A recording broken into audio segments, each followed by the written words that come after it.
You are listening to An Awakening podcast. This is an adult conversation about local, worldly and otherworldly topics.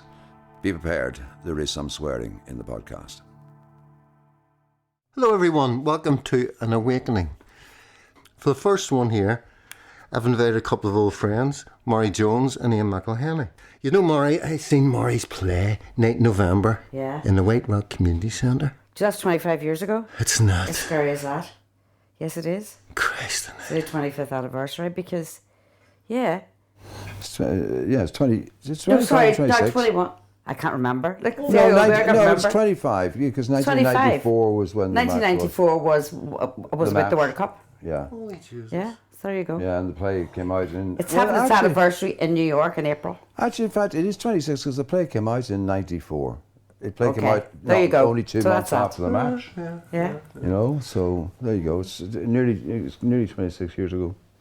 Maury just wrote some of our best plays, Stones in Our Pallets. My favourite, of course, was Night in November. I loved it. A lot of people have to love that. It, you know. You felt that spoke to you at the time, didn't you? I think it spoke to a lot of people because it was just, you know, I think it was just before the end of before there wasn't even like a peace process, it wasn't even like a Good Friday agreement, nothing. And then, you know, it was all around the Shankill bombing and then the people who were killed Loughlin Island, and then before that. It had been a very bad year. Yeah, and so tit for tat killings and the trick or treat killings. So it was a bad time and sectarianism was very rife. So it was difficult, but it was the right time to write the play. But now when we do 25 years, which is great because the way that we've done it now is it's almost like saying, look how far we've come since this, even though the play doesn't change. Are you doing it? Is it going on in New York? Yes, it's going to New York. I may go over. Yeah. I may go over for it. We're here to talk about you, not about me. Shut up. Yeah, right. Enough is enough. Right. Well, that's Maury Jones. Our guest today is Ian McElhinney. And you'll know Ian from everything. I think he's been on everything on the TV. Since I became a sort of an OAP, I seem to be spending my time doing sci-fi and fantasy, which I never really did much of that before. But now that seems to be the way my life is going.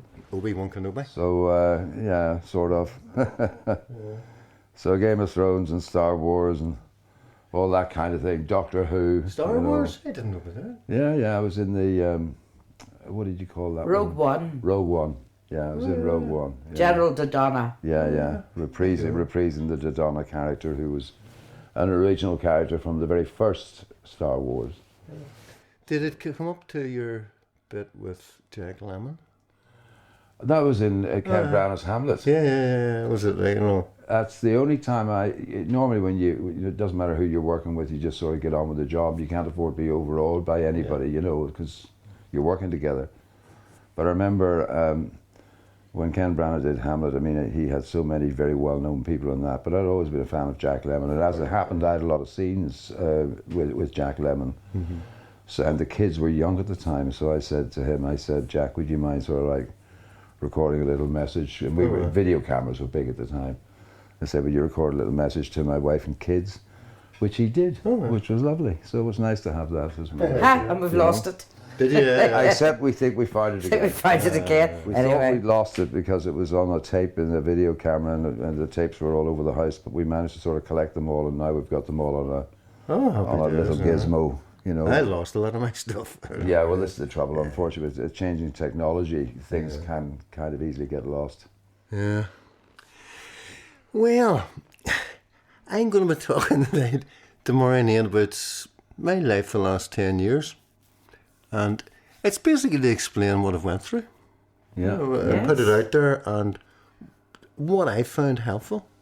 Yeah. What was the returning point when you say like 10 years? Why 10 years, not 12, not 13? Something happened 10 years ago? No, it wasn't 10 years. It was 12 years ago. It was something 12 years ago that made you stop thinking. I became 50. Yes. And I woke up and thought, fuck. Were you in crisis? What happened? Yes. Okay. What happened? It's near over and I've done that. Is that really what you thought? Basically, and I just sort of thought, I just get into a depression. But you had done quite a lot, so... Oh, done a lot, yeah, but... You'd loads of stuff. You got into acting late, and you'd done quite a lot of stuff, and... Yeah, but In your it life, just you've been a wasn't- jack of all trades, Tom. Oh, I yeah, mean, I've done well, a great time, name but- me what you haven't done. You could turn your hand to anything. But I know, but it wasn't fulfilling me. It Right. wasn't. yeah. You know, I was running around doing all these different things, but I wasn't getting any sort of joy out of it. You know, if you know what I mean. Did you have like a wish or a dream when you were like a child? I know, like you think, oh, I want to be this or I want to be that, and then life gets in the way, and you get married, and you have kids, and you have to go and work to make money to pay a mortgage, and you don't get a chance. Did you think, what I really want to be is a musician, a writer, a painter, an artist, climb mountains? That you feel that there was a regret that you weren't able to fulfill? Musician. I mean, that's musician. Yeah. I just wanted to get out what it was you wanted. Yeah, possibly. You know, because I've always loved music. Yeah. There's a couple of tasty looking saxophones and a guitar hanging over there. Just You know, I love music. Yeah. I absolutely adore it. You know, and even now I haven't watched TV in 10 years. Don't read. I haven't watched TV, read a newspaper, listened to the radio, anything. I just don't, involve myself in all that. The news and all. I don't give a shit what's happening. I think I'm pretty well informed. Yes. By not watching the news. Yeah, oh yeah, of bullshit. course. Yeah, my Yeah. God, stuff to tell you. But But then what happened to me basically was, it was the 17th of September 2012 when I really freaked. Mm-hmm. I just woke up one morning and as I was married at the time, and the next thing I knew was, my head was going, what? I couldn't understand what was wrong with me. And then I realised that there was something that I used to believe in, and it was totally wrong. And I was I'm meticulous. I go into things, and look at them and try and look at them from every angle. Right? Always have tried to do that. But there was one thing that really blew me away, is that Palestine, yes. fucking broke my heart. I Yes. couldn't believe that I'd Yeah. been sold all that Daily Mail, BBC bullshit. About Israel. Yes. But what, Okay. what happened at that particular date? That was the day that the 17th September 2012 was the day that first tents went up in Zuccotti Park in New York with the Occupy movement. Yes, okay. Yes, I remember you got big And into when we've that. been over in New York, and I've been talking to different people about different things Yes. with John Lennon and all, and it was very obvious what's going on in America. Yes. It's run by a few people for a Yes. few people. Yeah. And I just woke up to this. Jesus, was it a horror of how was I fooled? How was I fooled all these years? Yeah. And if it was fooled in that, what else was it fooled in? Mm-hmm.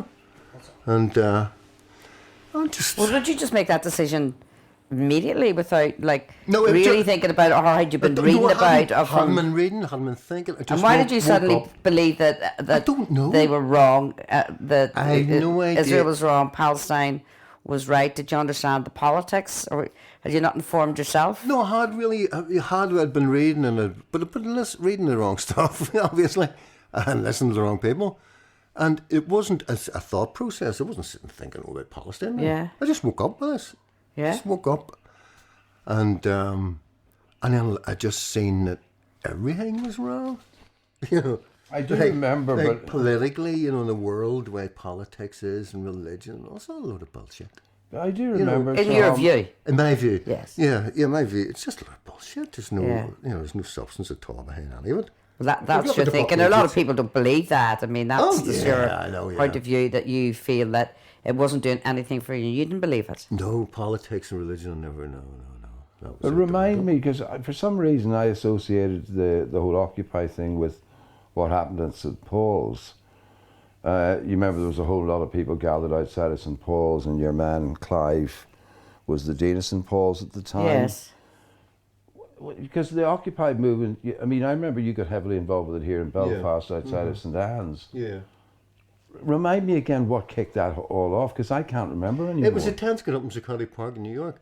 And what they were basically saying, what the story is that actually this is John Lennon was actually going to do this. Okay. It was John Lennon's idea. He was actually just going to go and stand in Times Square. Yes. And then people go, fuck, you can stand there. And I said, I'm going to stand here until we fix this. I thought it had much to do with sort of the global banking and capitalism, rather than Palestine. I don't know that Palestine. No, but that was the first thing that woke me up. Oh, right, okay. All the things that are wrong with the world. And I started looking at everything. Yeah, okay. From a different perspective, you know. I don't know if it was a shift in my brain or what the hell happened to me, but I just started looking at things differently. You know, I found it all pretty horrific. Yeah, but then you started to do something about it. Didn't you get yourself involved in the movement? I did. Yeah, you were heavily involved in that for a couple of years at least. People, they're absolutely brilliant people. They were very young, you know, and they're absolutely wonderful. All doing their best, hoping to make a change. It fizzled out after a while, didn't it? Well, they couldn't sustain it. No. I mean, I know they were trying to take over a building here in Belfast, and they took over a few. Took over the bank, and you know, they weren't big enough, and it didn't happen in St Paul's either. See, capitalism's far too powerful, and they just can't. I mean, you could protest and protest and protest, but I mean, it's. Did they make any changes, or do you not feel frustrated then?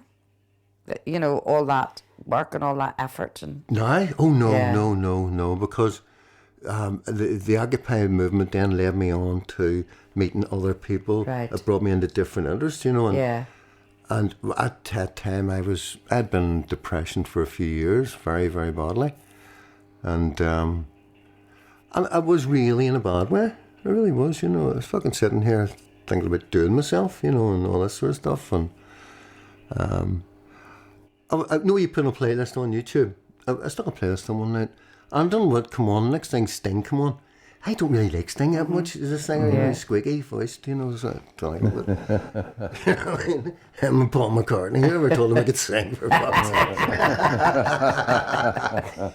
But so Sting came on the radio. Yeah, but he was talking about something. What the fuck's he talking about? But I started listening. He was talking about him and Trudy, his wife, when they were in Brazil, going up to this favela. We were invited to this favela. Yeah. Mm-hmm. And he said it was like a churchy thing, yeah. He says, and they give him a sweet glass of liquid. And it was just what he said about it. I thought, oh, fuck me, I have to get my hands on some of it. And then, you get the wee videos down the side. I started watching all these different videos of people's experiences taking ayahuasca. And then I remember... Was that what the wee glass of liquid was ayahuasca? Yes. Oh, yeah. Right. And where was I? In the favela. Aye. So they had went to YouTube, go down all the night, you saw. Yeah, I went to listen to all these stories. And the next morning I gathered up every penny I had in the world. It was 2,800 quid I got together. And I actually walked into town because I was thinking, if I'm going to Peru, and the heck of maybe get me a meal. Yeah. I walked into town. As I'm walking into town, I run into a guy I knew from Occupy. He was a homeless Romanian lad called Damien. Yes. Cracking wee lad.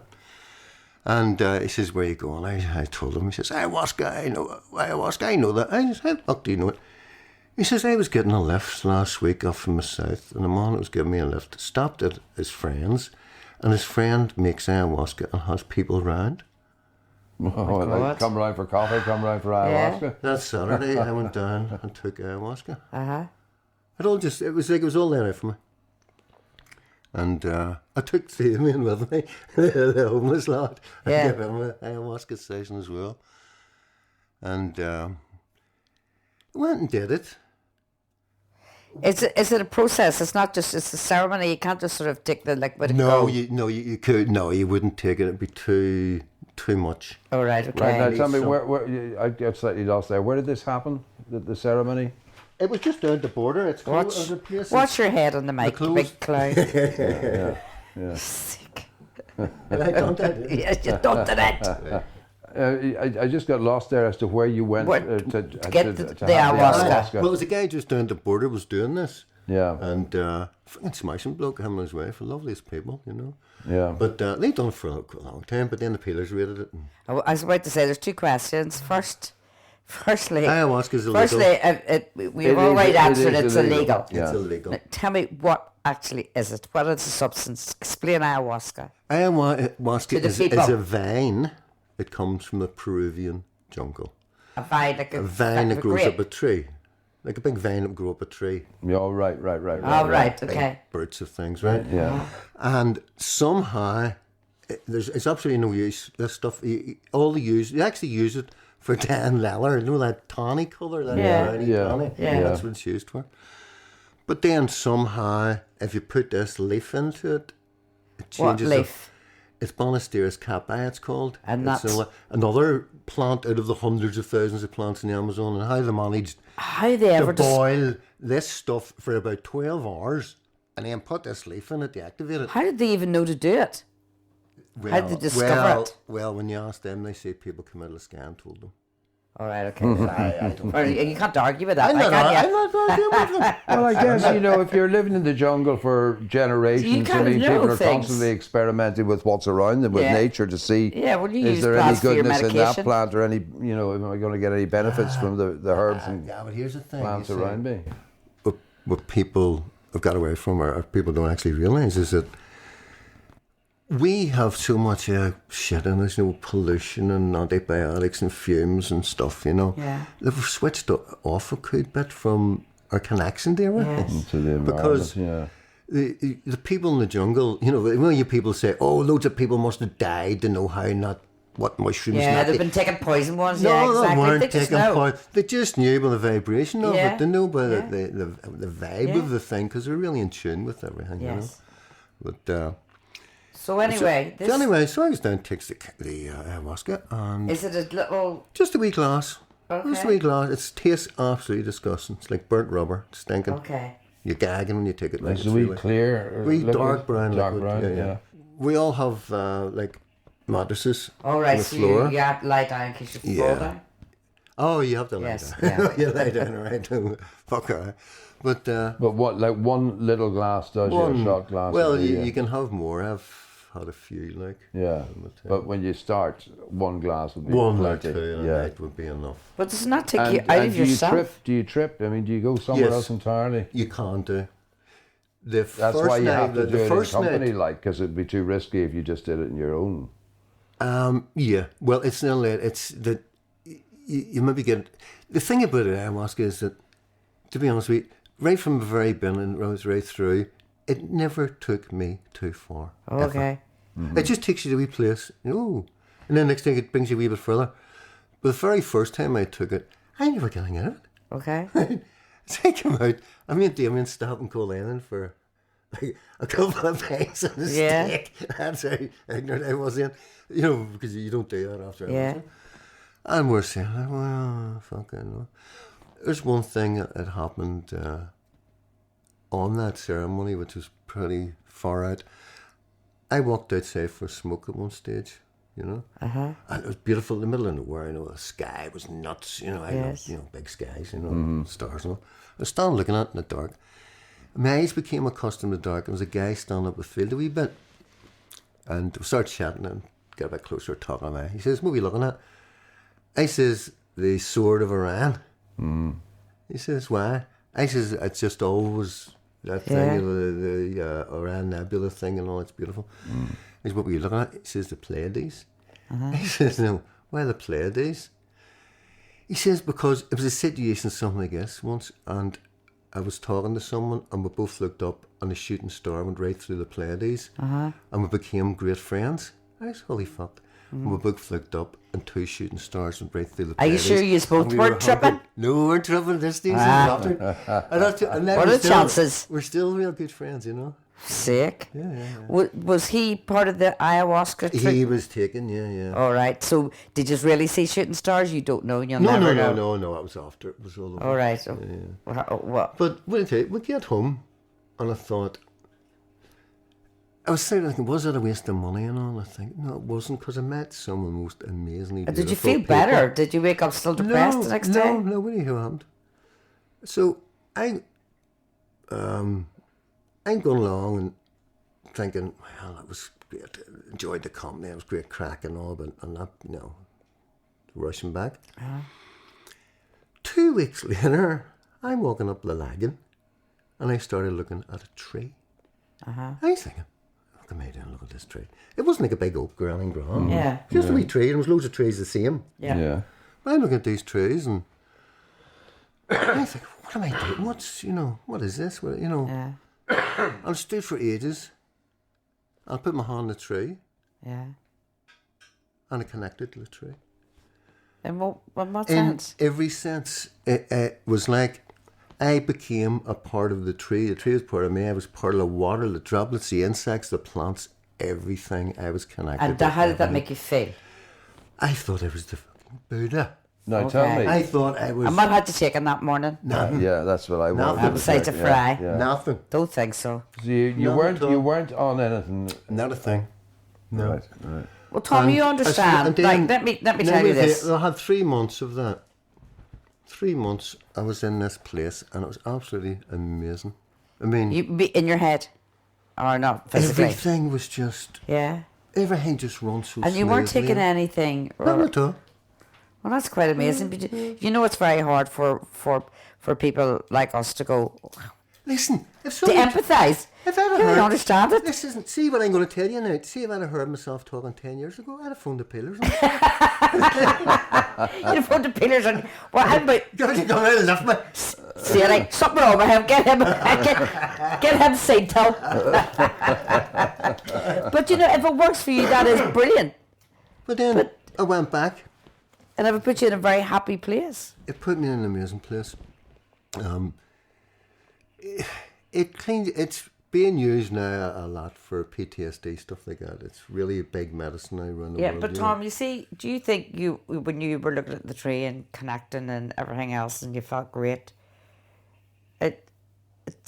were you still having the effects of the ayahuasca? Do you think they were still in your body? They The were still. ayahuasca's always with you. Oh right, okay. So it's a very powerful of one. Yeah. Kind of like. I've taken it about dose and you could 50 still- ceremonies now. Yeah.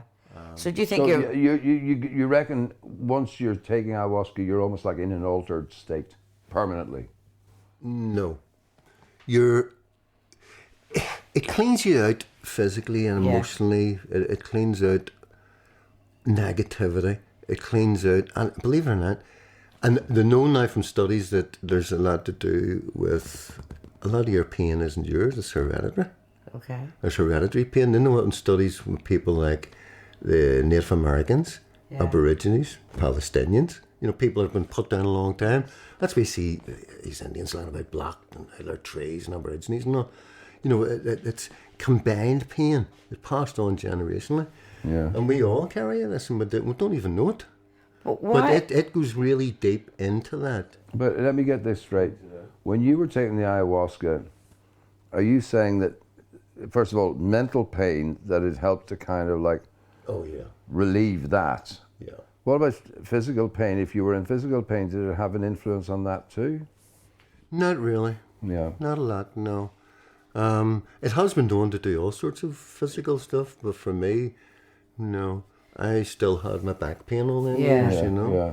And it didn't do anything for that No. It was all to do with your mental state. mental state. Yeah. And how you kind of look at life and how you Yeah. feel in the morning and Yeah, how you're. I'll tell you what happened that shortly after it. Me and the ex, my ma was alive at the time, and her husband went down to the Ormo Golf Club one Sunday for a feed. Yeah. Just after, Yeah. a couple of weeks after.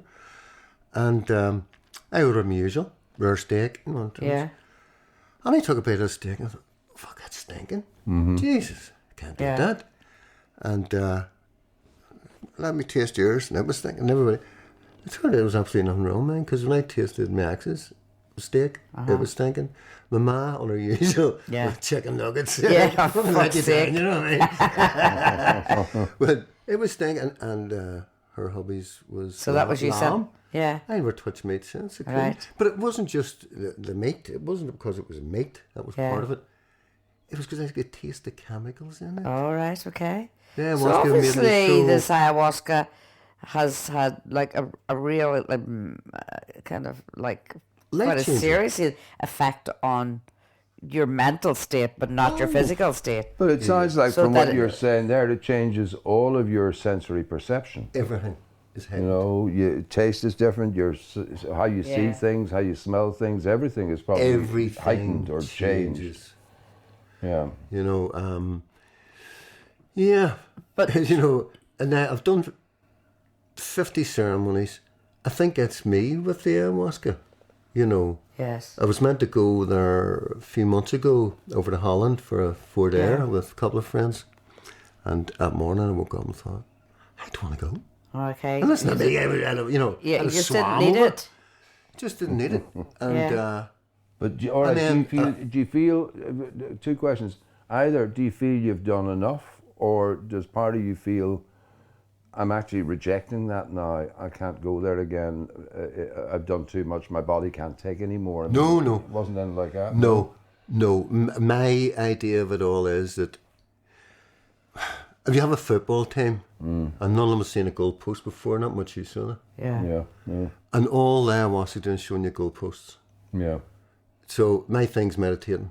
I sit there and meditate. Yes. So the ayahuasca has taught me so much that I don't need ayahuasca now. I can do I'd meditate, just sitting on my own in the quiet. Before this all kicked off, before the ayahuasca, were you into meditating anyway? I was meditating years. I thought I was meditating. Yeah. It wasn't. It was just sitting, chilling out, relaxing. Yeah. But once I took ayahuasca, my meditations went nuts. Do you feel that what you're doing with everything that you do now with the ayahuasca, with the meditation, is just what you're doing, managing your mental health? No, it was. Yeah, that would have been the main. Because do you feel like that if you spend a lot of energy and time,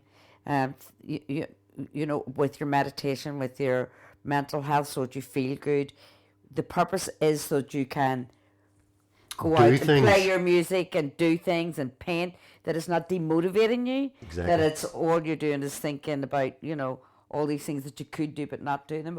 It was always what we used to say to our boys when they were, as soon as they get to 13, 14, everybody's giving them dope, especially school they were getting it, we say, your young minds, you need to be constantly motivated. You've got GCEs. I mean, I know it's all shit, there's an awful lot of work for young minds to take in. And once you decide, they're not sharp and focused, and that's what, what dope does, what it did to me, and that's why I don't take it, because I couldn't mentally cope. I needed always to be on, alert and sharp, especially as a writer, especially in our business. You're going on stage, you need to be alert. Your senses need to be so sharp, because anything can happen any minute and you've got to be ready. But what you were saying, Ian, early, your sensory, what do you call that word? Perception is like smell, hear, see. I would find that the opposite if I'd been taking something. Everything they would all be interesting, but they wouldn't make me sharp, alert, and ready if something happened, that I could deal with it really quickly. So what I mean, so right, back to what I was saying to you again. Is this about managing your mental health, or is it helping you to motivate you to go and paint, play your music, to write? Since I've started ayahuasca and the lifestyle, Yeah. My life's improved 1,000 times. Yeah. I only do things that I enjoy. Yeah. I don't give a shit, but you're in a very, very good position. Because but the way it is that you've only yourself to care for. I've only myself to care for, plus Barney the dog. Plus the dog, very important. But it's more than that.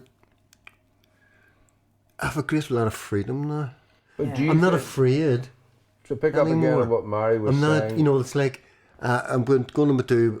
I've been wanting to play a guitar and sing since I was a kid. I was in a wee band. Yeah. And then I've tried for this other bigger band, and the man fucking slated me singing. I never sang since, ever. I was 16. So if they said get his name and number and his car registration. I know, do his tires. But and then I've met Colin. And he's brilliant. We got the there. I know. To pick up on what Mary was saying, then, I mean, it's about drive. Yeah. She feels, and that would always have been, I guess, in a sense, our big worry is that, drugs of whatever description demotivate you. All right. Well, okay, somebody that alters your state of mind. Yes, to mind altering. More kind of like. But are you what you're saying, which is actually in some ways it would be a revelation for me? Are you saying it actually improves your drive? Absolutely. It motivates you more. Oh, absolutely, in every way. The people I know that have done ayahuasca and then went on to do things in their lives is amazing. Right, okay. That's what the question I'm asking, because I know I met this lovely didn't big do lad that. there not long ago, right? Ayahuasca said, cracking big lad. And he takes the ayahuasca once. Goes in, sells his house in Ballymena, buys a van, does it up, and he's way around the world playing his guitar, and he's having a rockin'. You see, he's that's having this amazing lifestyle of yeah, that's the kind of thing. That's the kind of things would put the fear of God into both of us. While you think it's brilliant, I go, oh here, our Matthew's just come in. He's just actually got his first house. He's 30. I'm selling it, Mum. I bought a van. I'm traveling around the world. Two of us would have heart attacks. I know, so it as a parent. As parents. Oh, yeah. But if you're on your own, there's something, I look at it as a sort of like freedom. From a distance and go, oh, is that, I feel very free anyway what I do in my work, but then we're very lucky. We're not going into a 9-to-5 job every day with the huge mortgage and 5 kids and I'm sure, and with pressure to keep achieving and aspiring and making more money. Sure, that's got a lot to do with mental health. So if you take that out of the equation, that we no longer have any more anyway, sure, we could take off around the world.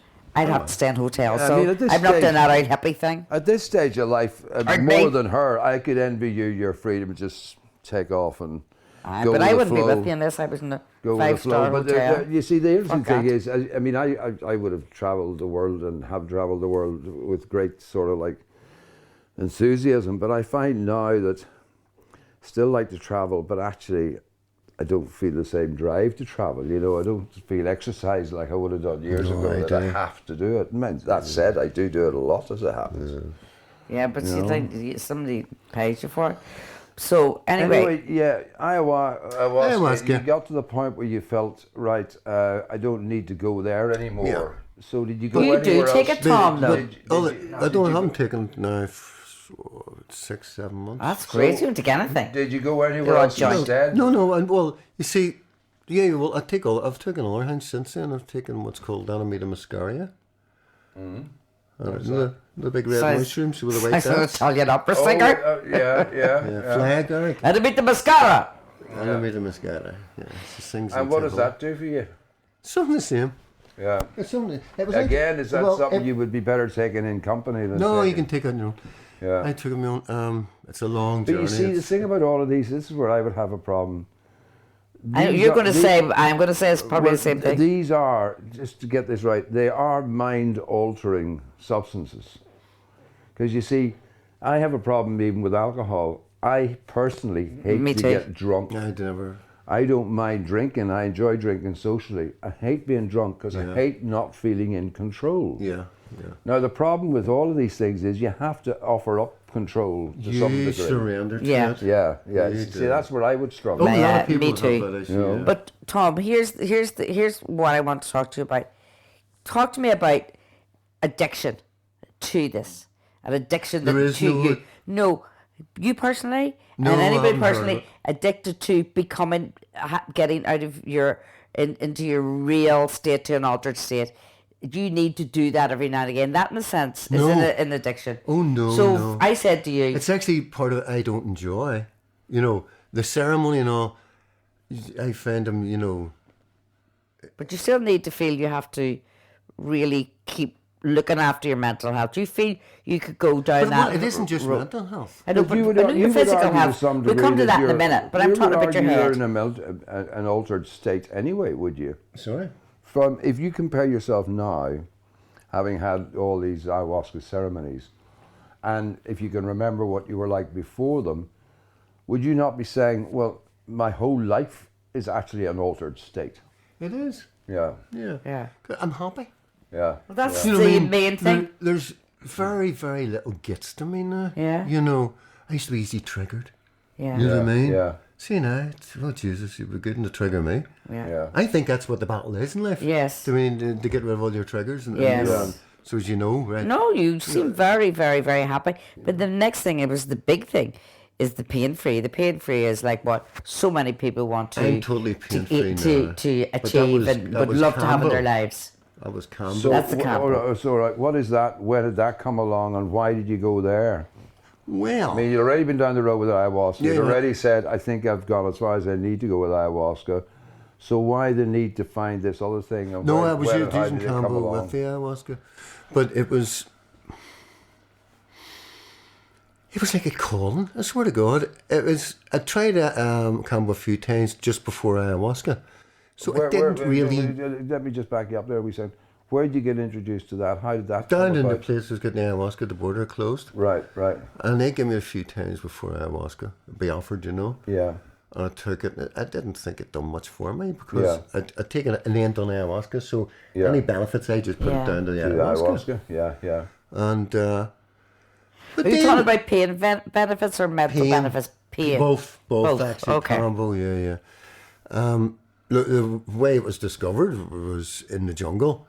There was the way we were always bringing diseases in these people that don't have. Yeah. So this village, they get really sick, and the shaman was in a bit of a state because he didn't know what to do. So he took some ayahuasca and he asked what do I do? And I told him, you go get this frog, you don't harm it in any way, because if you harm it or hurt it, it'll not work. Yeah. The gentle and, they're big brutes of things, lovely big articles. I actually looked it up on YouTube. What are they called? It's called... There's hardly any bad reviews at all. Giant Only one monkey person frog. has ever died. Yeah. And maybe they're up from taking it. Yeah. Or if they probably... Anyway, So certain people shouldn't. People with bad hearts, people with very low blood I think it was only pressure, one reported epileptics, death or something. bipolar. Yeah. All right, so you go and get this dirty great big frog. So you go. So if Sean was told, go get this frog, and get like a leaf or a piece of bamboo, and what it does, it has glands and it rubs itself. And it's rubbing this like slime over itself. Yeah. And it's a protectant, so as if a snake running goes to bed. Okay. Don't like that. Right. Okay. Yeah. So, but once it activates the stuff on its back, and it's no use. Okay. So if you scare it or hurt it, the stuff's no good. All right. So that's, which is a great field safe for dickheads going out and killing the frog. Bringing a big bag of them home. Well, the shaman, he went and he done what was told. He got the frog, and then what they said was get a stick. Yeah. Light it. Take the top of the skin off and put it on the thing. Put a bit of this slime that's off the frog's back. Yeah. And everybody was better in a day. So it's all in the Now, world. how did he receive this information? From the ayahuasca, when he took ayahuasca. Right. Now, I'm a going woman. to say something, and I mean this. This is the truth. I believe, in my own honesty, heart, through 10 years and 50 ceremonies, that say a wee glass of brown liquid. There's more intelligence in that than there is in fucking Belfast. Yeah. There's an intelligence in there that's way beyond anything I've ever experienced. This is the ayahuasca. Yeah. What do the medics think of it? I'm sure they've all researched it because the medics are always researching. They're all going much for it. But they can't get it. No, they'll never get ayahuasca. It's just too complicated, and it changes, and it's an amazing thing. But the combo, since it's come out in the market, there's a guy called Peter Gorman wrote a good book, Sapo of My Soul. Okay. I'm hoping to meet him in July. What of my soul? Sapo. That was another name for combo. Yeah. It's a peptide, and which means it fits your body, but it's also a biopeptide, which actually, it's the only one I've ever found that actually fits into all the wee bits in your body, and it goes in and cleans them out. Okay. So it's actually not. There's nothing harmful in this. There's nothing negative. No. Yeah. Hey, what you're doing is, what it's doing basically is, it goes into your body. You feel it scanning you. You feel it going around, scanning. And then you'll think, what the fuck's going on? And then the next thing you know, you have a pain in your stomach there, just below your belly button. You go, I'm going to be sick. And you're sick. And what you throw up is all basically your bile. It cleans out all your organs. It cleans out everything. So when you put it in a bucket, it's out. And after... So it's a detox. It's a big detox. Yeah. It's the biggest detox in the world. Now, there's people using it just for that. Yeah. Is that a painful, long, slow sickness or not? I mean, are you booking for No. You take you have the medicine applied to you, and inside 2 minutes you feel it working. Wow. Inside 10-15 minutes you've booked in the bucket. And then after you've booked, how do you feel? Lie there, you feel like brand fucking new. Do you not feel a bit rough from the booking? No, you don't. A bit wrecked, a bit No. you feel absolutely fantastic. Absolutely unbelievable. And how long does that last for? Well, you see, this is the thing. What was happening to me before with the combos, I was taking it once, and then maybe taking it for maybe months. Yeah. Where this guy I went and trained with, Giovanni, he's like a world's expert. So he was down in Mexico for years and years. So I went to train with him, and his idea is, no, you have to get a few in quickly, because what your idea is to throw up and there'll be no green, black, yellows, none of that, just clear water. Mm-hmm. Then you know what, you're completely cleaned. Yeah. All right, so first time it's black and then it depends on your life. Yeah. Depends what you've worked at and what you've done with your life and all, you know, and you can sort of tell when you look in the bucket when somebody what sort of life I've had. Yeah. Believe it or not, you know. It's been used extensively all around the world for depression, for people that's been abused, you know, things like that. Yeah. To me, it's the greatest find ever. And So it just knocks pain out. Like, I broke my back in 79, Murray. And I was fuckers times I was paralysed, laying on the sofa and all. What about all gone. Yeah, but your more serious illness, like, did you have a tumour or anything? I mean... Stage 4 cancer. Stage 4 cancer. Is that gone completely? Or No, you don't know? I don't know. But it's certainly it's not No, it's not bothering expressing me. itself. It's put it not that way. bothering me at all. Yeah. But you won't go and get it checked anyway, so you No, don't it did, know. yes. I Oh, went you up. did? Oh, yeah. And they said Well, you see, I went to a surgeon, and to be honest, I didn't get on with at all. He's a dickhead. Okay. And, you know, he just kept putting me on these, and I kept saying, what are you talking about? I don't understand what you're saying to me. Yeah. When I first went in, he says, first, I want you in very soon for chemotherapy. Yes. I says, why are you recommending chemotherapy to me? He says, because it's what you need. I says, but I've actually studied a 12-year worldwide study on chemotherapy, which states it's 97% ineffective. Why would you give me something that's 97% ineffective? I says, and even them figures are But they give everybody it. Yeah, but who fucking surveys it? Very few. You know what I mean? You know yourself, people get chemo and the next thing they're fucking gone. So I says, there's no way I'm taking that. And just everything. And I says, listen, I have no confidence in you. Yeah. None at all. Did you say to him that you were taking these other things? Yeah. And what was his response to that? He just didn't want to know. He'd noticed. He said, well, you're wasting your time. That's just maybe. No, he never mentioned it. He just nodded. Yeah. Yet, I went back to see another doctor there a load of weeks ago. Dr. Williams. And he was absolutely fantastic. Great. So... And did you talk to him about the same things? Yeah. And did he say, actually, you're probably in as good a place taking those as you are taking... No, well, I went in and had a medicine or procedure whatever? done by him, which is like putting wee seeds right into the cancer. Yeah. It's fucking brilliant. Yeah. You know, I'm patient all around Belfast. Okay. But sure, you know, I mean, so what? I mean, but where was it? Well, we were talking about the relative thing of, you know, is conventional medicine, if you like, and I'll go back on Cambo. Yeah. When Cambo got out to the West, all the pharmaceutical companies were in the Amazon, sending all their people to gather up all the frogs, you know, all right, bringing them all so they back do to know labs. Oh, I know all about it. And, everybody's... When I was up at the doctors, Dr. Williams, I was talking about Cambo. And next thing, hold on a minute, we out, and then a few minutes later, his head appears in the door, and it was the anaesthetist. Yes. And he says, what's right? Cambo. Yeah. Very interesting. Very interesting peptides, you know.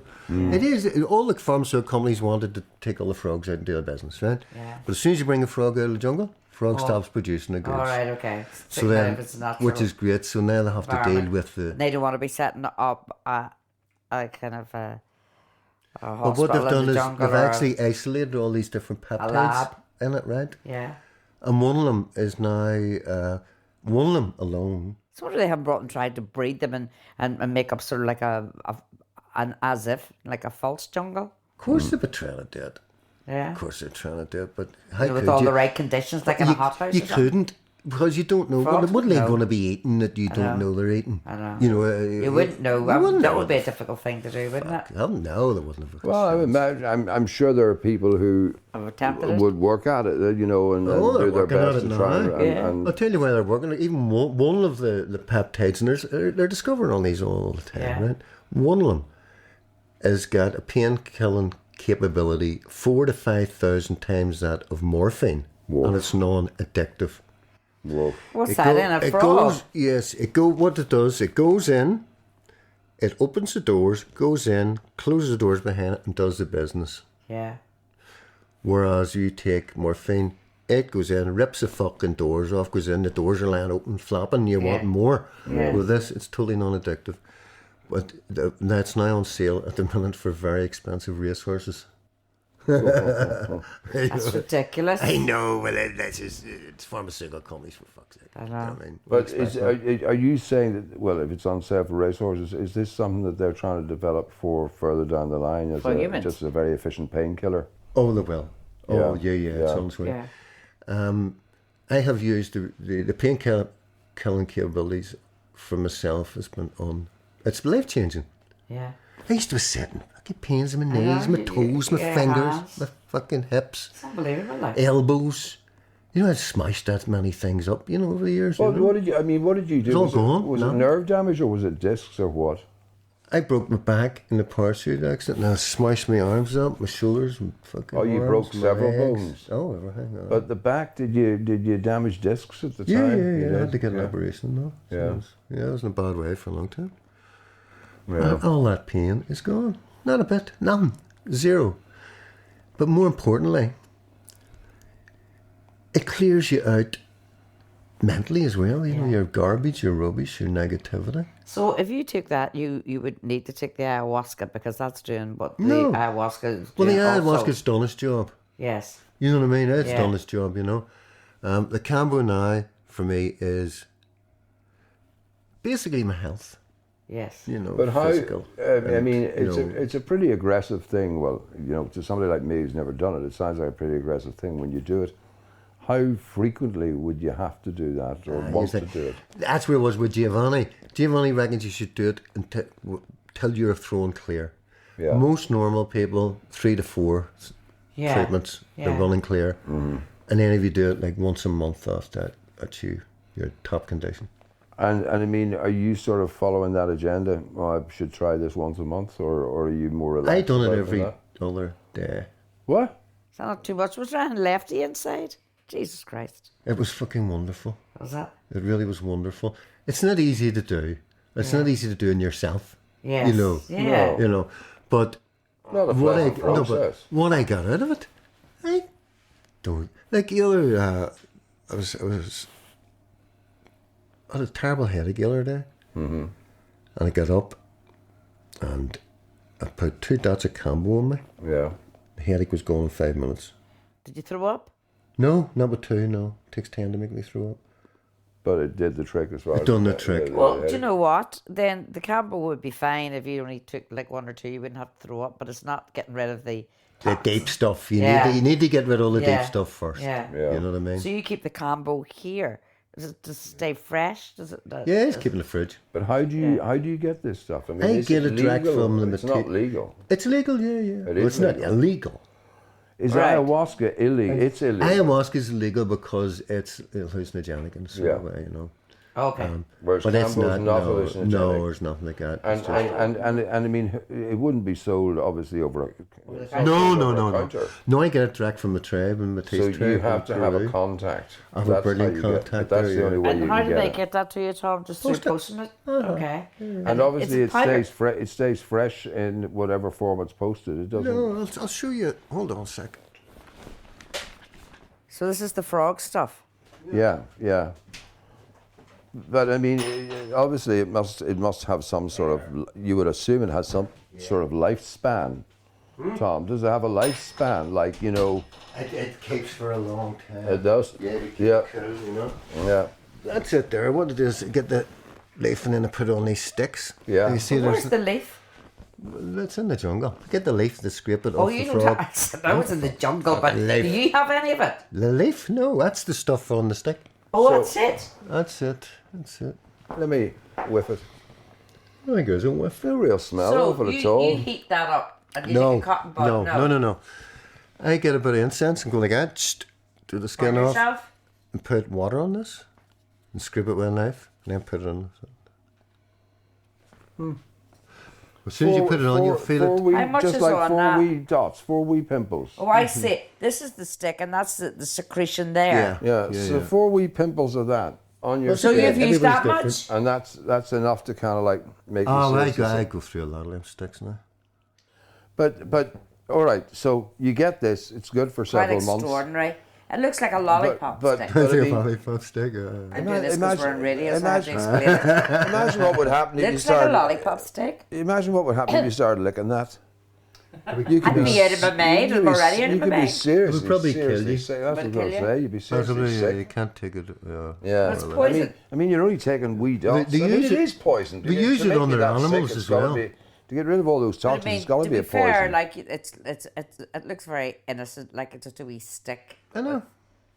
with goo on it. Yeah, bit of goo. Yeah, but anyway, once I Wow. mean now, has How anybody? much does that wee stick cost?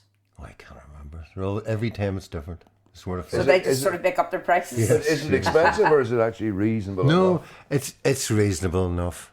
Yeah. What's But reasonable now enough? Tell the people. Well, Well, you might not be able to tell the I people. can't really tell because if somebody gets 1 dat and somebody gets 10 dats, and it's different. Oh, amount that's of right. stuff. Oh, I see what Do you know what I mean? That's It's okay. everybody's got a different. How much per dat? No, a ceremony is. Oh, of course, you 70. can't. It's not. It's you do it through a ceremony. I say. I Yeah, understand. now I give people 1-to-1. I charge. So- Yeah, so- yeah, so- okay, okay, I understand. All right, so you have to do this in the You're a presence. dealer, in other words. You have to.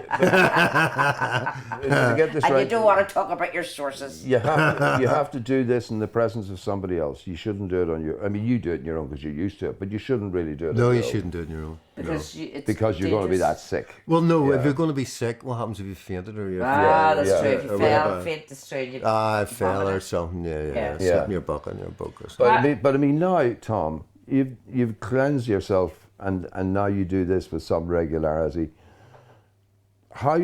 What persuades you that you need or you should do it once a month or whatever? At what point do you say, you know what, I need only do this 3 times a year, 4 times a year? Oh, I need never do this Or you know again. what, I don't need to do this anymore at all. At what point do you sort of say, I don't know. I haven't got there yet. yeah, but you feel Like the quite ayahuasca, happy I doing it. honestly believed I'd be taking that forever. Yeah. Really? You know. Oh yeah, I loved it. And listen, You loved see, where it took you. I loved the whole thing, Experience the people. of the people. Yeah, well, that's a really community you know, sort of the like people an I met were event. unbelievable. You know, they're Yeah. out doing things all around the Like world. a big love-in. Yeah, real happy type thing. Yeah. Yeah. And just the loveliest caring. But is there a question? Is there a downer from it? Like if you take the ayahuasca and like all these drugs, they, if they take you up so high, you got to come down to somewhere. How does that? Is there a downside of if you stop taking it? No, Okay. no.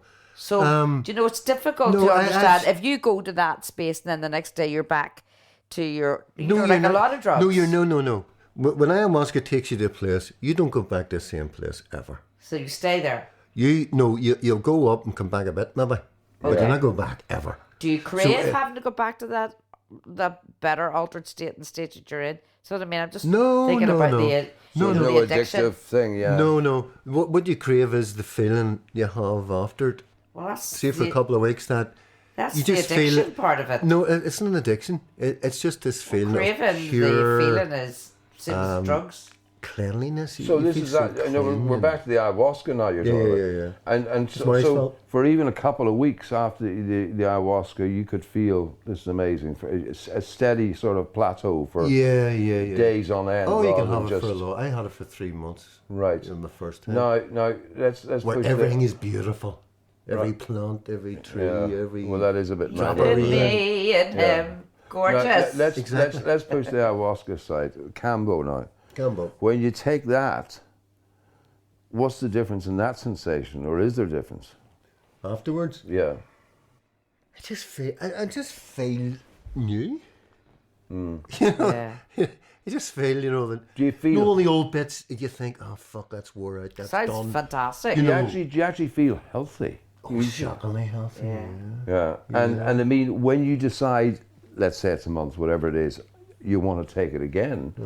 are you doing that because you've started to recognise you're not feeling as healthy as you did 2-3 weeks before, or what? Well, both. There's that, but there's also the thing of, as you're going through life, you're still picking up all these fumes and different shit and food, and you don't every know now and again you need to detox. So now and again, it just does no harm. Just if I do one now, I'll throw up. It'll be all clear. It'll just be some like egg white on the top of it. Or something. There's no green or anything. Or blue. Believe it or not. Yeah. Which is like, don't know what that is, to be honest with you. But there's no why the worry in your head that if you, say for instance, didn't have not so much the Campbell, but the ayahuasca or the hallucinogenic drugs, that you would fear you go back to the mental state you were in before you took them? No. Okay. Oh, that's God. Completely gone. You're not cured of all that. No, that's over. Yeah. Okay. No, if I never took anything again, because now I know. Well, you're convinced about that. You knew what it was. Yeah, well, but not only that, it was the ayahuasca taught me that, very simply, that there's certain wee things there in your life where you feel you're starting to go down.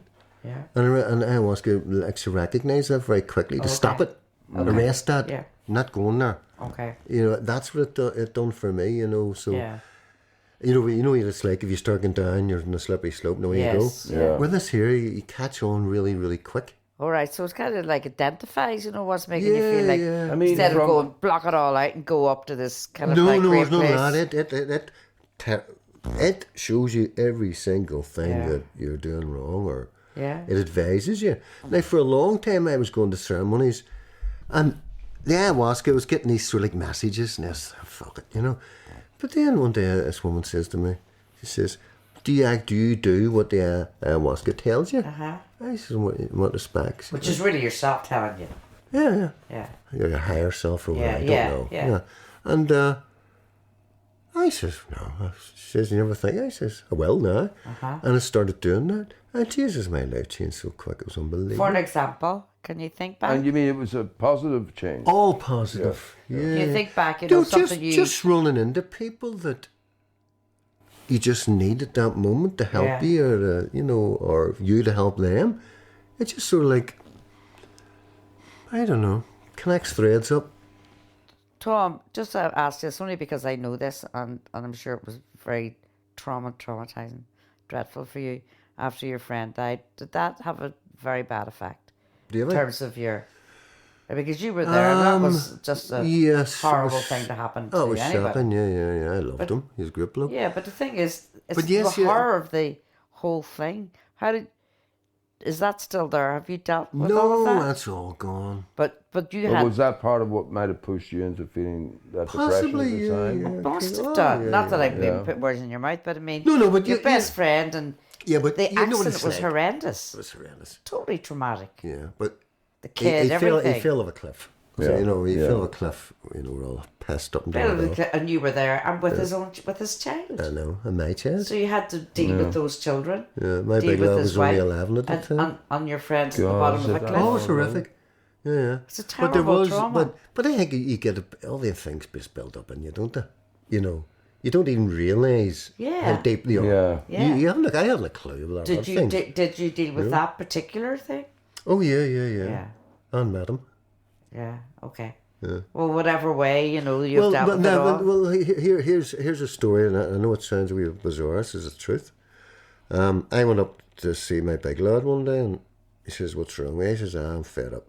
Well, what's wrong with me? He says, "I'm beginning to doubt my meditations." He says, "What?" And he says, "Yeah, I'm beginning to doubt them." He says, "What are you going to do?" Because he knew how important it was to me. I don't know. I got up to Beaver for a walk. So I went. And as I'm walking, I like to walk real slow, and I just mosey along, saunter. Yeah. And I'm sort of, and I stuck my headphones on, and there was a book by Dalai Lama. Yeah. And it was like this plum English voice. Chapter 13, I think it was The Art of Happiness by Dalai Lama. And his very first words were, on that chapter, when you see someone you love flying across the universe in a chariot made of stars, you're touching nirvana. The night before, that was a meditation I had. Yeah. That Davy was flying across the universe, and the cherry maid started screaming with joy, and I thought my head was away. Right. And then the next thing you get the Dalai Lama saying, "No, you're okay." That's okay. That's happening. It's happened the whole way along my journey. Yeah. You know, when I was doubt or anything, something comes up and says, Yeah. "Stay, you're wrong." Yeah. You're not kidding yourself. I had a guy here one day. We're sitting talking. I was doing a tattoo on him, and he had a fucking twitch. And he kept fucking twitching. Jesus Christ. I would love to see a state of his tattoo.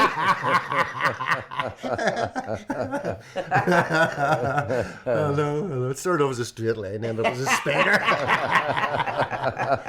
Spiral graph. Well, we were sitting talking this day, and I'm doing tattooing him, and we're talking away about things, and I says, "Mate, do you never think of doing something about this fucking twitching?" Shocking. I said, "Do you ever think of maybe meditation?" And at that, my phone rang. I had the rubber gloves on. I knew fucking about taking them off to get the phone now. And I just pressed. I seen it was Carl, and I pressed the button. The button. Yeah. So, and hands free. I was sitting, and there's my big lad, and he says, "All right, I'm in Carol. Aye, what you doing there?" Fucking doing my. Anyway, I was in the thing, and I bought you a set of DVDs on meditation. And any man says, "That's enough of a coincidence, isn't it?" I says, "I don't believe in coincidences." We're sitting talking, and my phone rang again, and a fucking thing wouldn't work properly, right? And I was pushing and pressing. He says, "What's?" I says, "What's on this fucking phone?" He says to me, "I have a brand new phone in the car, in the boot. It's in the box. You can have it if you want it." Here's me smashing. At that, the phone rang. I pressed the button. One of my daughters, she says, "Dad, well, are you still having problems with your phone?" I says, She says, "We'll have a brand new one in the box in the boot of the car if you want it." Now, wait till you hear this. We're sitting talking, and what we're talking about? Stones in your pockets. And I says, we're talking about the Opera House. And I says to him, "Fuck, I love going there. It's beautiful." I was telling my great-great-grandfather was one of the master plasters in the Opera House. Okay. Done the heads and the grapes and all that. And he says, "I've never been on it." I says, "You should go, mate." He says, "What sort of plays are on it?" I says, "Fuck it." I says, "Well, I went to see Maury Jones play there. It was fucking brilliant." "What was that about?" I says, "Just about this bloke waking up in life and fucking catching himself the fuck on. You know, it says it's funny 1 minute, it's sad the next, you know, tears, snatters, fucking laughing." I says, "Fucking brilliant." At that, the phone rang. It was my son-in-law. He was doing the door in Robinson's. "Right, regular. Do you want 2 tickets for the Opera House?" I says, "What's on?" He says, "There's a guy in last night," and when he does the door, he says, "He gave me 2 tickets." He said, "I know what." He says, "It's like a comedy, but it's meant to be sad and bits, and it's where the guy waking up to fucking self." But that was three phone calls, you know. Brilliant. Yeah. You know, but that's the way my life has went, and it's been fucking amazing.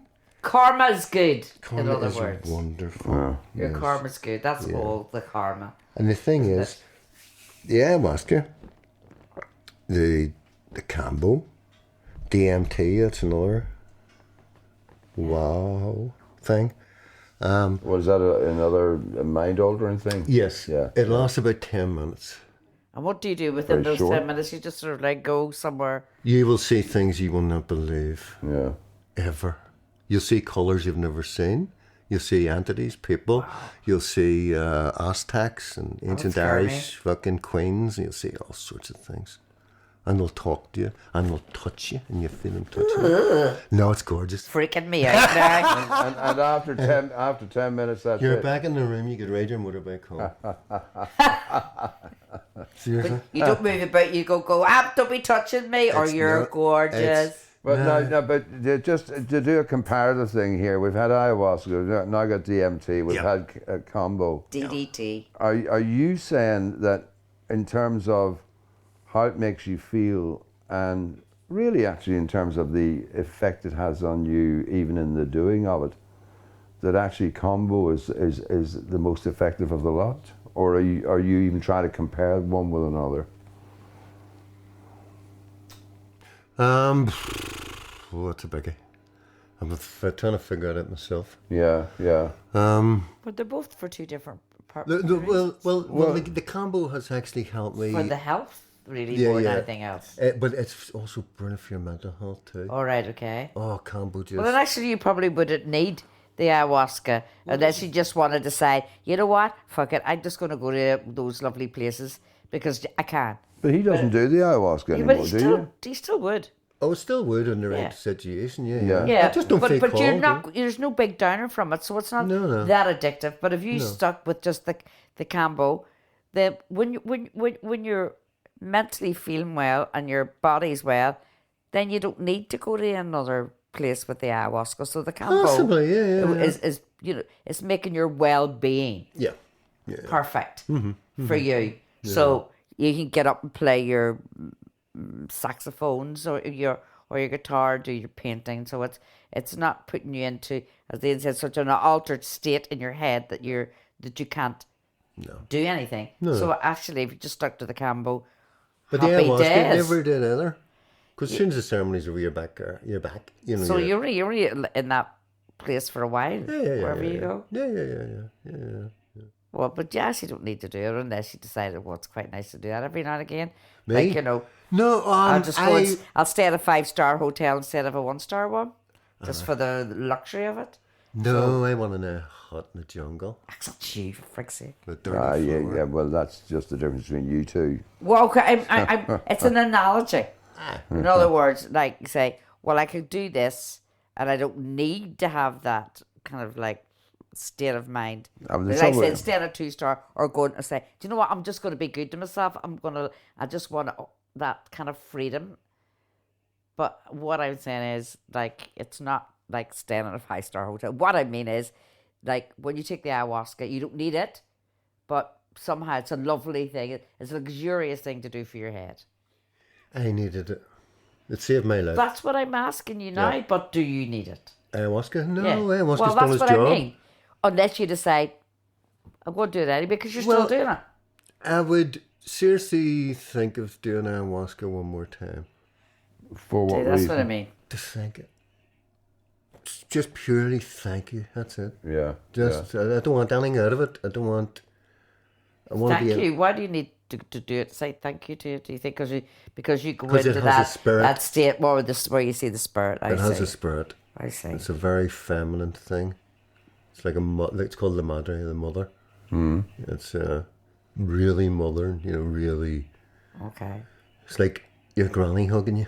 Can I just check something else with you?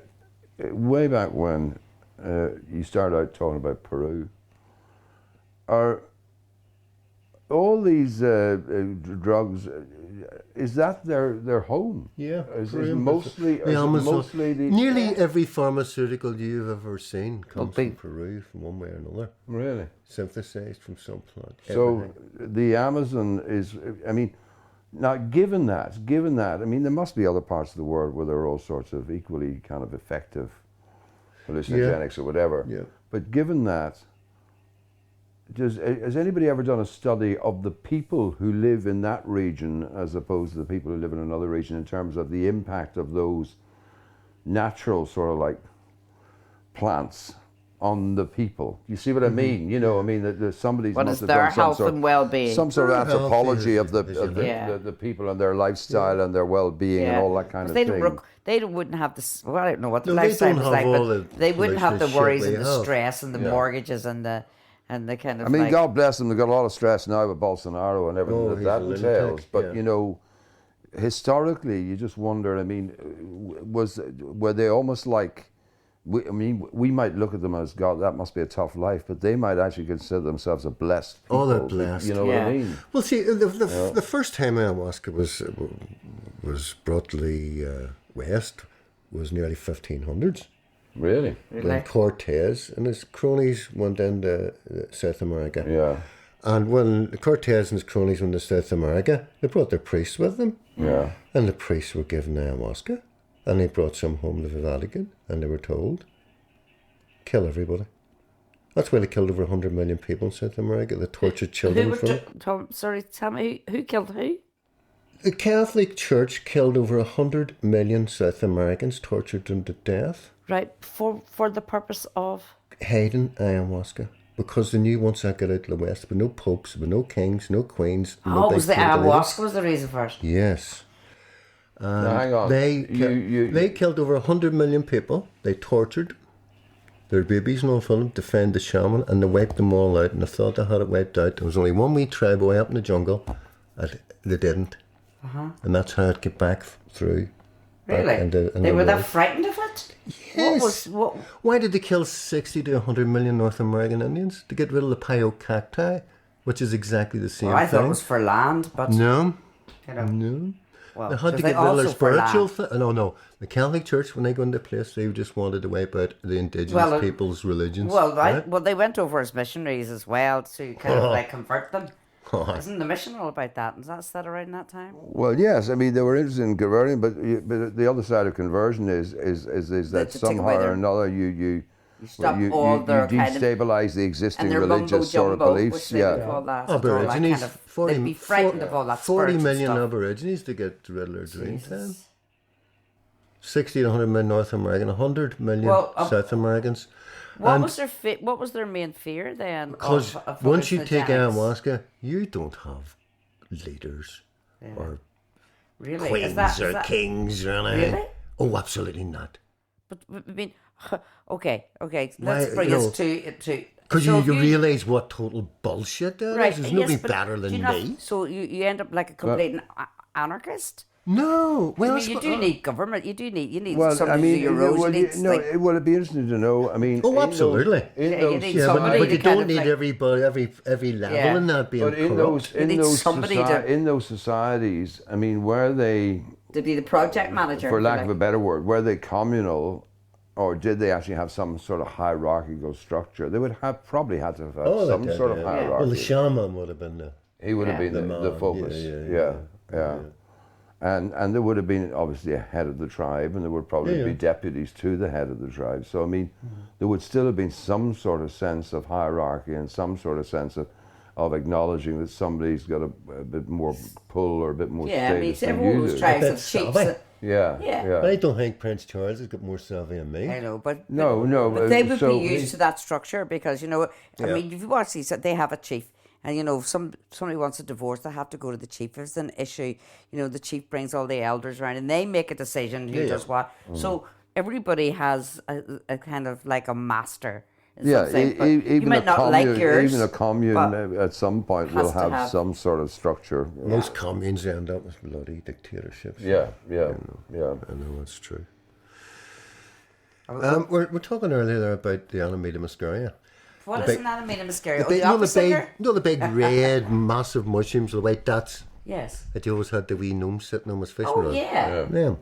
Right. They're like wee toys. Yes. Big. Well, there are other mushrooms like that. Yeah. I go and collect them. Well, hang on. Growing where? You don't get them here, do you? Yeah, you do, yeah. Do you? Where? Bloody right, you do. Sleep Donard, golf courses.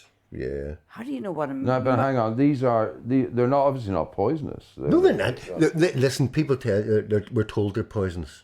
Because there is a poison, there's a toxin in it. You see, the Anna Mascaria was first used by the Sami tribe and the Vikings. Okay. Not all the Vikings, just were made from the berserkers.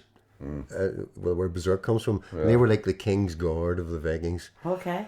And before they went into battle, one man took the mushrooms, and then he pissed into a goblet, and he gave it to the next man. All right. And he drank it, so and he pissed. The same. But the first man took all the poisons, so then he didn't have to go into battle. Okay. So the rest of them, they were all lit, and they went on biting their shields, and they were greatest fighters the world's ever seen. Great. So it turned the last berserker died at Stamford Bridge, fighting King Henry's army, on his own, and killed hundreds of them. My goodness. These were some warriors. It was used extensively with the Sami tribe. That's the Eskimos, basically. That's up in Norway, up in Finland. Yeah. And on the 25th of December, their shaman arrived dressed in red and white. And because they lived in yurts and it was snow, he had to climb up and climb down the smoke hole. See, that's where Santa came from. What they did was they sent the kids in under the trees looking for them, because when they come out of the ground they look like a big egg. That's where the golden egg comes from, because some were golden. And then they collected them, they hung them on the trees to dry. Wow. On the pine trees. They're decorations. Then when you get into the tent, the people in the house would have had their own drying in their stockings above the fire. Oh my God. I know, fuck's sake, I know. And you could go on and go on and go on with this. But then what he done, the shaman, he would have drank it and then handed the head of the household as pets. He drank it and it would right down to the children, you know. And they've been doing that for thousands of years, and they're very well adjusted people. And this just makes them pretty fearless, is what it does. Or it allows them to sort of go into it puts you in an altered state. It takes away your inhibitions and just makes you feel I can do anything. Yes, basically.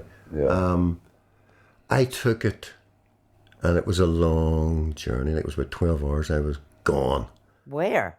Well, I'm sitting in the back room there. I know, but where in your head? Oh, I was in the universe. It was all over the place.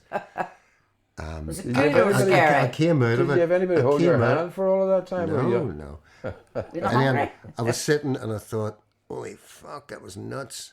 Because I had about 10 boats and 2 good jets. I thought, what's going on? Don't need to know that. And then the next thing is, my granny appeared in front of me. And she just says, don't you ever give up. Keep fighting. Okay. And hugged me. Okay. And it was a real hug. Okay. It was fucking nuts.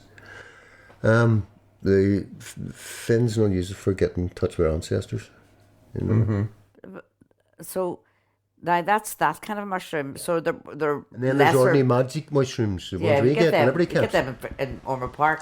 Well, you don't. They'd spray them, and I think they kill them. I haven't seen them for years. Okay, the pesticides will have killed I them. think they're doing something. Fungicides, so I don't know what the hell they're at. I don't know. I've never. I don't even know what they would look like anyway.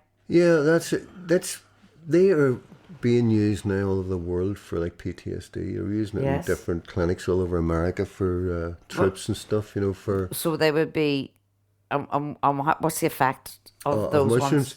Mushrooms. You when you take mushrooms, first thing you'll see is a lot of colours and things and designs and patterns and stuff. You know, but then it goes really deep into you. You know, just cleans you out. You know, it's like some of the greatest medicines ever. Yeah. Or our natural medicines. Tell me something now. I mean, as a result of all these experiences, all these different types of sort of mind-altering things, do you believe in spirits? Yes.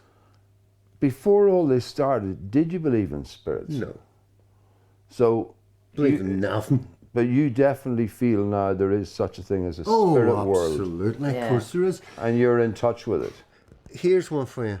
If you take, I remember Plato's cave, right? Yeah. Okay. Plato's cave. The dead was in Plato's cave. They tied up these babies, chained them up, facing the wall. Oh, you told me this is a good story. So they tied these babies up, facing the wall, and they built a fire behind them, and they put blinkers on these kids so as they couldn't see behind them or what the hell was going on. And all their lives, they were in front of this wall, and all they seen was people walk behind them. They didn't see the people. All they seen was their shadows from the fire on the wall. Yeah. And then one of them got out, and he seen birds and trees and women and flowers and wee dogs and stuff. And he came in fucking all excited and told us, "Mate, what do you want to see it? And out there, it's fucking fantastic. It's brilliant. That BS is like black and white compared to it." Yeah. And they killed him. They killed him. Yeah. Because they couldn't believe it. I couldn't go with it, yeah. Once you take DMT, you see that this is Plato's cave. Because you can sit with your eyes open and you can see the things. You can interact with them. Yeah. You can. There is spirits. There is more dimensions within dimensions. I see what you mean. Yeah. You know, there's not. Our We world is we only see 1/10 billionth of a light unidimensional. spectrum. This light spectrum's massive. Yeah. You know, a wee bird and a bee sees Yes. more than us, for God's sake. You know what I mean? And all that they are doing, ayahuasca, DMT, and all, is opening that bond up a wee bit more. You can actually see It's more. in your head. Whatever it's called. You know? And no, listen, I never ever dreamt that I believe in spirit or anything like that. Ever. You know, it was never in my Yeah. mind. But I totally do now, yeah, most definitely. And whenever you take something as part of your hope that you will actually communicate with a spirit, or is that just if it happens, it happens? and Just it's if it done? happens, rather Happens, than it happens. force it. But you're not going in search of it, so to speak. No. Most ayahuasca sessions I went to, I wasn't really searching for anything. Yeah. Yeah. I just knew that every time I'd done it, I felt better after. And whatever happens upon you, it's much better if you're not searching, because then you're continually disappointed. At first, I just didn't want to kill my fucking self. Yeah, well, but then after I got over that, it was I just went it's because. A good place to be. And it just put me in this wonderful place. Yeah. At any point, it lasts about 3 months. At any point, did you ever worry, Tom, that Jesus, one of these things? Okay, it doesn't seem to harm X, but I might have a bad reaction to this. I hope to God I'm not doing something that's really stupid for me here. Did you ever feel that? No. You never worried about could this be doing me harm in the moment? No. Even with something like the Cambo, where you are violently sick. No. Because people were guiding you through it and said, because don't be when surprised. I knew when I got my bail and all that. Do you remember years ago adults used to say things like, don't be putting your bail on me and all? Yeah. Oh yeah, because it's a bad thing. Yeah. You're full of bail. Exactly. Badness. Adults, I haven't heard that in years. Like Well, you would still hear it. No, I haven't heard it in a long time. But I would have heard that, when I was young, Oh yeah, you heard it when you were young. Now I get it. Yeah. Because that bail, there's all your pain and your anger and all. It's just in there festering away. Yeah, you know it's what I probably mean? in everybody. And you get it out, it's out. So your body then doesn't have to work. And normal secretions. I just got a bad detox thing. And what you're saying is normal secretions don't do that. I mean, you like to think that a lot of impurities and toxins and things like that basically you piss them away. Well, you see, this is where a fallacy, because your liver, people think it because it does process. It processes nothing. Your liver, once you take every antibiotic you've ever taken, every sniff of coke or whatever you've ever done like that, or whatever you put in your, whatever you've ever done, that's still in your liver. Your liver just closes up around it. That's why you get people that hit middle age and then they get all pasty looking and fucking spatty and all. It's because their liver's so full of shit, there's nowhere else to go for the shit, so it just goes into their bodies. But once you get your liver cleaned out, your liver's functioning again, doing its proper job, and it's been cleaned out, Yeah. That to me is a massive part of it. Getting rid of all your old shit. I've had people in that room doing Cambo on them who took coke years ago. Yeah. You still smell the petrol. Smell it. You know what I mean? Well, isn't that nuts? That's in your liver all them years. You carry petrol in there. Yeah. I feel, because I absolutely know nothing about hallucinogenics, about all these kind of the Cambo or the stuff that Tom's taken. So I found it very educational and not as scary as I thought. You just assume that anybody takes those, they're all off their head. But you can see it does have great attributes, and certainly in terms of health. And he looks a picture of health. I mean, here is perfect. Yeah, I mean, certainly talking to Tom, it obviously works for you. But I guess that's the big thing. It works for somebody. Will it work for me? Would I want to try it? Would I have the nerve to do it? I don't know, because I'm very sort of like unwilling to give away my sense of my control over things. I think I would probably find it difficult. I do actually. I mean, part of me would love once even to sort of like try this Cambo thing, I think, but part of me just doesn't like the idea of being sick. I know. But then, I just also think that, when we talk about control over ourselves, that's not a control that it is a negative thing or it makes you feel bad or it annoys anybody else. I mean, if we talk to our kids, we're the most laid back parents in the world. We always say we didn't give a fuck. They've never been grounded in their lives. No, but what I'm saying about control is it's not so much that you have control, but you have a sense of it having control, and it's quite a big thing to let that go. And because I've never done and never really wanted to do mind-altering stuff, I would enter into this sort of thing quite nervously. But I do see that obviously it's been hugely beneficial for you. Yeah. I guess if I thought I had an illness and I wasn't confident about conventional medicine, I'd be straight up here. I might well want to go. Might well want to go down that route. You know what I mean? Because I mean, let's be honest. If you've got a serious illness, you will try anything. Yeah. There's a chance that it might help you get better. There's no guarantee, of course, but you will hope for all sorts of alternatives. So never say no. Nope, But never say no. As yet, I mean, I would. You're a good advert for it. It's not that I take more persuading. I think I'd just be nervous. Tentative. Oh, there's times I went to different ceremonies. I was shitting myself. Yeah. Really? Yeah. You know. But as I said, it never took me too far. Yeah. Now, what I went through the last few And was a bit just rough, you said that it never took you too far. From what you could gather, was that true for other people? Yeah. As well? It takes you along. Yeah. You know, I have loads of friends in Belfast that I've taken. There's 150 of us taken there, Right. and they have all, or some people come take it a couple of times and say, "Oh fuck, that's not for me." That's fair enough. You know what I mean? Yeah. It's not for everybody, but most people come, they'll stick at it, because they see an improvement every time they go on themselves. Well, of course when they go home, their family real sees a big negative- freaking improvement. It's no negative mental effects. Like, we all very much aware that the suicides that have been going on with young people here. It's shocking. And it's just horrendous. And nearly every single time they will put it down to drugs and the downers that they get and the money that they need. And so it's also when we are talking about drugs, and they are drugs, that they drug you, that we're very, very, very responsible with them. And you've talked very responsibly about them, but and that's why I was asking the question: is there a downer? Where are the negative effects? I mean, there are drugs out there that are not good, that they are bad and they're awful, and they're killing our young people. Yeah. And that's what should be bad. In Belfast, they're running around selling heroin, crack cocaine, all sorts of nonsense It's to make shocking. money. It's terrible. So it's not that we're kind of eulogizing about drugs. We're kind of like, we're saying this is medicine. Medicine. Yeah. It's been medicinal, and it's a different thing altogether. Actually, health benefits. Yeah. Health benefits and mental health benefits. Mental health benefits. The drugs that these kids are taking are the opposite. polar opposite Yeah. of mental health.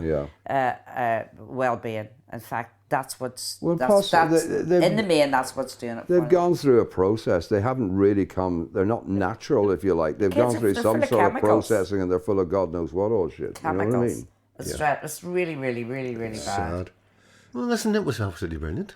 In fact, it was lovely seeing you too. Yeah, it was great to see you too. I used to love our nights when we used to sit and drink a wee bottle of whiskey. Yeah, absolutely. I haven't tasted whiskey in years. That's because you're a born sober person.